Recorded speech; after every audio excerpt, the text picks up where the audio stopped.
Lord. Amen. In the name of the Father, of the Son, of the Holy Spirit. Amen. Han, may napapansin ka bang kakaiba kay Junior? Ha? Wala naman. Bakit na ba napapansin mo sa kanya? Parang may kakaiba sa kanya, oh. Alam mo. Ang likot-likot. Alam mo, ganyan talaga mga bata ngayon.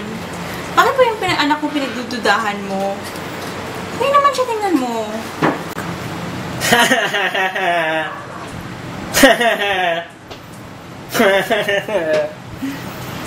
Wee!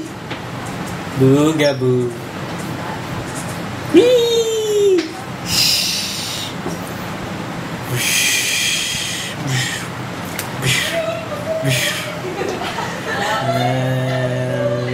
Normal lang talaga yan sa edad niya, Han. Mapaglaro lang. Tingnan mo. Pero sa tingin ko, may kakaiba talaga eh. Hay nako, kumain ka na. Namugutom lang yan. Sa tingin ko nga. Pero sa tingin ko, meron talagang kakaiba dito.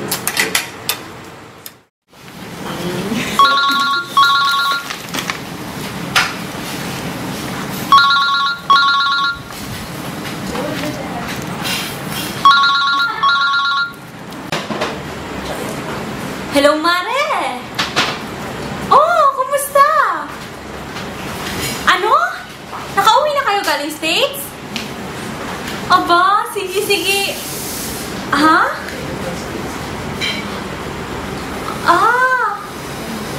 Ano? Pupunta kayo dito?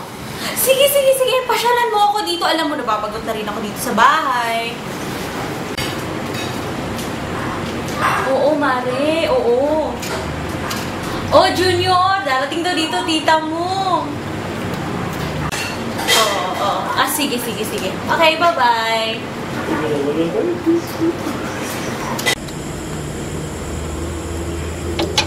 Kiss.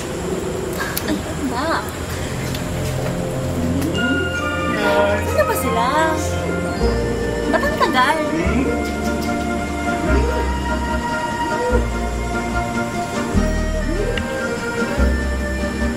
Okay mo naman?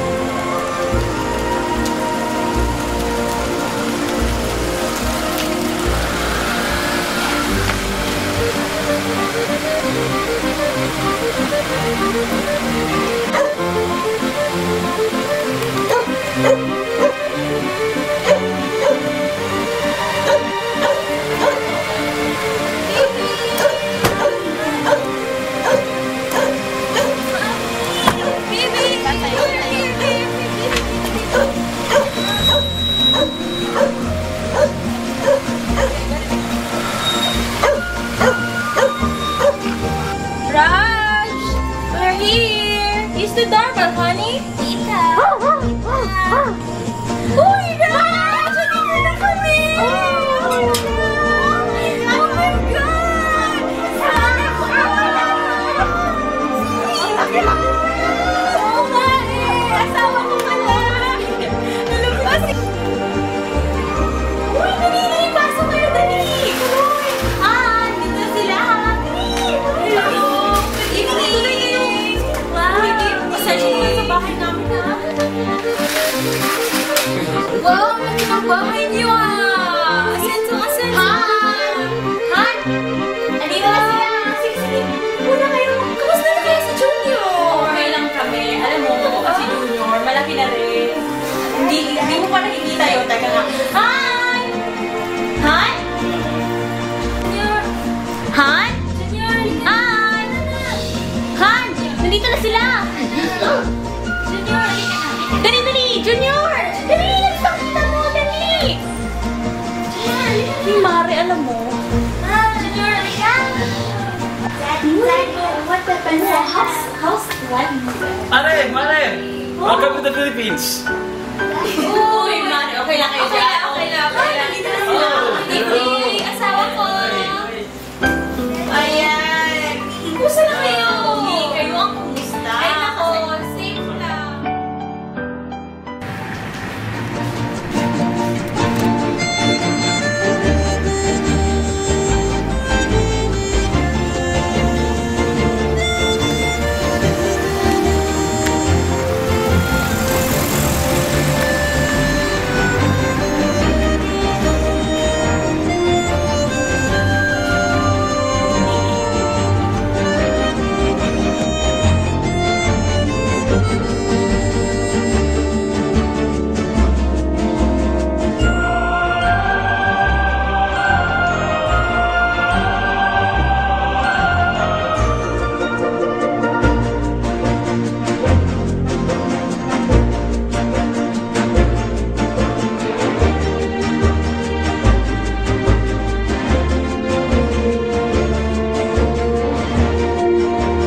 Why does he act like that? Ganyan talaga siya, simula nung bata pa siya. In US, there are a lot of freaks like him. Freak, freak, freak, weirdo! Hey, playmate, let's play, let's play, let's play! Freak! Roar.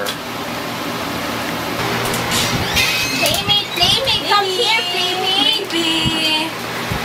Mommy! Yung mga anak natin, oh, laki-laki na. You're a freak, you're a freak! Ikaw ha? Mare, ito anak mo. medyo. Wala ka bang napapansin kay Junior? Wala naman. Bakit? Parang kasi hindi siya nakikipaghalubilo sa ibang bata. Tama ba ako? Huh? Hindi naman okay naman siya dito sa bahay. Mommy, mommy! Ano? Look at him! It's like those freaks in the US! Look at him! Ikaw ha? Hayaan mo, yan talaga yung bibig niya. Autistic! Autistic! Mare, sa tingin ko, kailangan mo na ipa-check up si Junior. Kasi parang weird nga talaga siya. Hindi ba?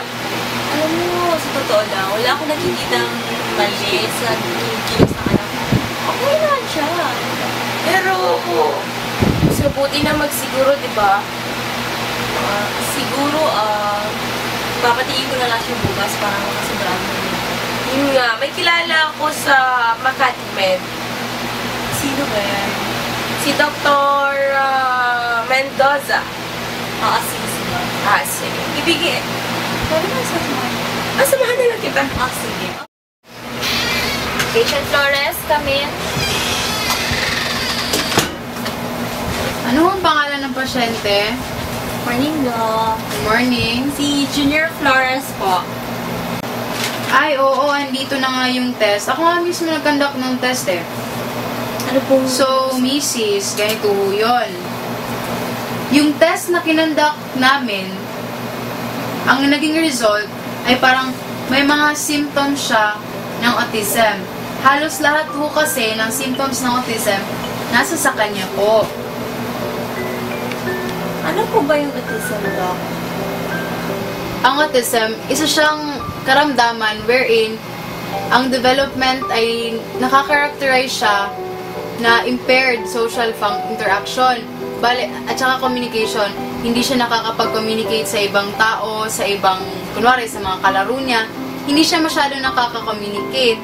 At saka, pansin mo, minsan, kapag naglalaro siya, at saka may kasama siyang iba, hindi siya nakakapag-interact sa kanyang kalaro kasi nga may sariling mundo siya. Mrs., si Flores Jr. po ay may mga symptoms na nung nakonduct namin yung test, nakita namin sa kanya na wala siyang concentration. Kasi nga, may pinagawa kasi kami sa kanya exercise. Tapos, hindi niya matapos-tapos kasi hindi siya nakakapag-concentrate. Tapos, kinakausap namin siya, parang nakaka-deliver siya ng parang deafness or unconsciously, hindi niya naririnig kung ano man ang meron sa environment. Tapos, may pinalaruan ako sa kanya ng mga toys or mga objects, nila-line up niya. Yun ay isang malaking parang simptomas na may autism ang bata. Ang speech niya din, hindi siya masyado nakakapagsalita. 4 years old na siya. Pero Mrs., okay din naman kasi may treatment pa. Buti na lang, medyo maaga pa kayo kasi pinunta niyo na siya dito, pina-check up niyo na.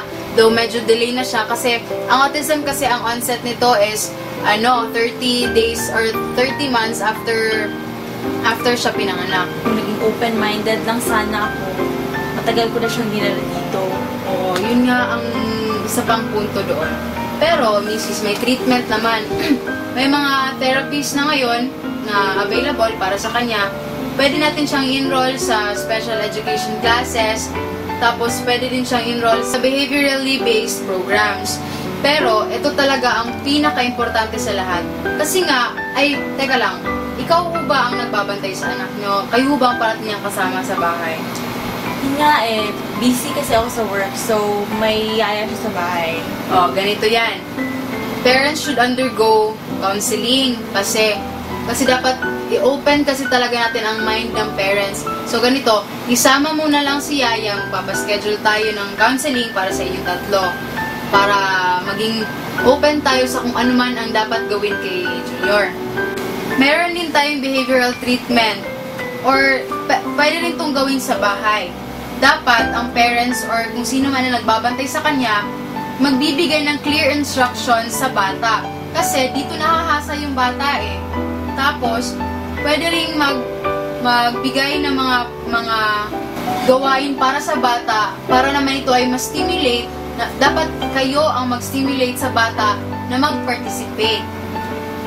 Pwede rin gawin na gumawa kayo ng immediate praise or reward sa bata. Kung kunwari, may performance siya, may nagawa siyang maganda or may na-achieve siyang kahit konti lang, pwede niyo siyang bigyan ng praise o papuri.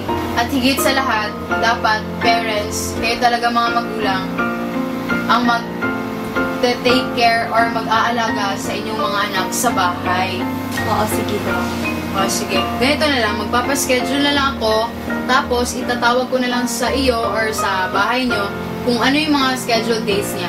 Dapat makapunta talaga kayo sa mga scheduled dates, lalo na yung sa counseling at saka yung sa mga educational classes. Salamat, Doc. Walang anuman, Mrs. O, Junior, pakabait ka ha. Sige po, mauna na po kami. Salamat.